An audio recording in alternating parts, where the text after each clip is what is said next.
Even when I was young, I always knew that I wanted to become a teacher.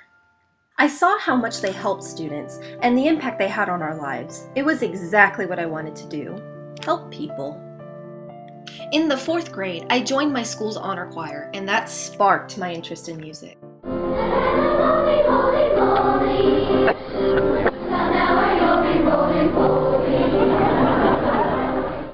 As I continued music through middle school and high school, my passion for it grew, and before I knew it, it was my whole life. So, when deciding on a degree and career, it only made sense to me to become a music educator. Now, I'll admit that when I first came to college, I thought I was so prepared and ready to be an educator. However, I quickly realized just how untrue that belief was.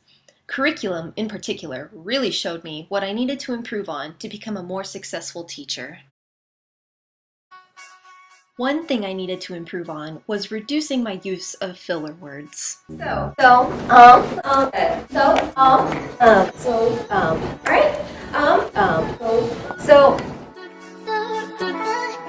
Though it is still something I need to continue working on, I have improved on using less of those filler words. Let's start at 12 and we're just going to go as far as we can go. And really try to think about listening for each other, hearing when you match up, but also dynamics.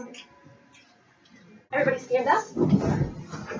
Now quietly make a circle. Another issue I had in my teaching was constantly saying that one phrase. One more time. Let's do that one more time. We'll do that one more time. Let's do that one more time. Let's do this one more time. Over time, I have learned to replace it with a much more appropriate and accurate phrase. Alright. Let's try it again. Alright, let's do it again. Another huge issue I struggled with was talking for way too long. Let's go back to the beginning and do that again. I could actually use a lot more accents, especially on let's see, where am I finding it? In measure 9 and 10, the accent on the 3rd beat can really pop out more. With how much I talked, it made lessons boring and not as productive as they could have been. To try to fix this issue, I tried incorporating other elements into my teaching to make it more diverse and interesting for students. One thing I have implemented is the use of varying activities. Let's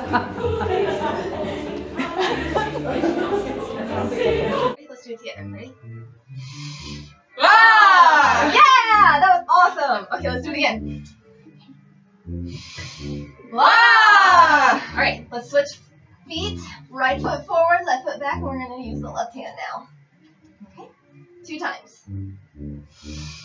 Wow! Wow! Yeah! Do, mi, so, do, so. Good, thank you.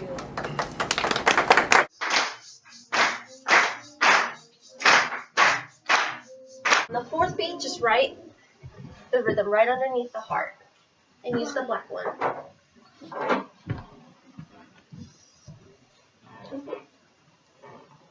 Yeah, good job. Alright, go ahead and set it down. Not only did it get me to talk less, it allowed students to do more than just sit in their chair and play their instruments. Another element I incorporated was the use of modeling, whether it be me or another student. At the beginning, ready? Alright, letter A.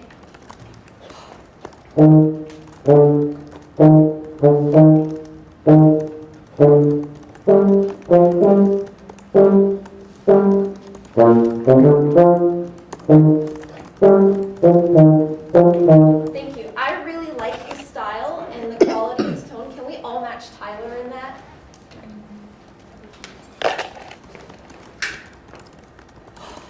Repeat after me. Early in the morning at 8 o'clock. Early in the morning.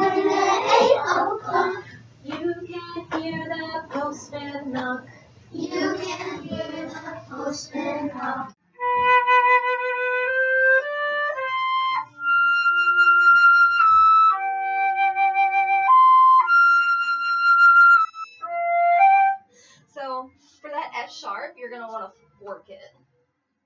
This allowed me to get my point across without saying too much, and it allowed students to hear the characteristics or sounds they were trying to achieve.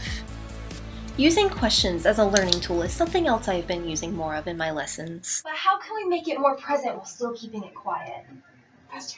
Fast air, which can affect tone. Raise your hand on how many syllables. 1 letter. Yes. All right. So do you know which one was the long one? Which half of the beat was long? 1 letter. The first one? All right. So what rhythm do you guys think that could be? Tika, yeah. What can y'all tell me is similar about your parts? We have the same rhythms and parts. Yeah. So your rhythms are very similar. Is there anybody in the ensemble that has continuous eighth notes? French fourth. Okay, what else? Questions help reduce the amount of time I spend explaining things, and instead, it helps students discover the answers themselves. Something else I have used more is the area of proximity. Before, I always stayed in the same place, standing behind the podium. It definitely created a disconnect between me and the students, making the lesson less effective. Once I began to move around more when teaching, I noticed the positive effect it had. Students were more engaged, and when they had any issues, I was right by them to help them out in a more personal setting. Now, while I have improved on many things, there is still stuff I need to work on. Something that I have struggled with and continue to struggle with is fidgeting. I have a very hard time staying still, and it can come across as nervous or anxious in my teaching. I've noticed how distracting it may be to students, so improving my physical presence is a must. I plan to work on this by practicing my teacher presence while giving instructions in the mirror. Another thing I still need to improve on is my conducting, as the ictus can be unclear at times. I've also noticed a lot of hesitation in my patterns, which makes it difficult to follow. I plan on working on these by going back to conducting basics and practicing in the mirror. Though I still have many things to improve on, I feel that my experiences these past few years has helped me greatly improve my teaching strategies. I have learned that teaching isn't just providing students with information, it's about challenging and nurturing them to where they are successful in life. My time in curriculum and practicum and the experiences from them have provided me with invaluable knowledge that I hope to use to create a better learning environment for my students. Lastly, I would like to dedicate this to my dad, who showed me the importance of education and seeking out knowledge to become the very best and most informed you that you can be.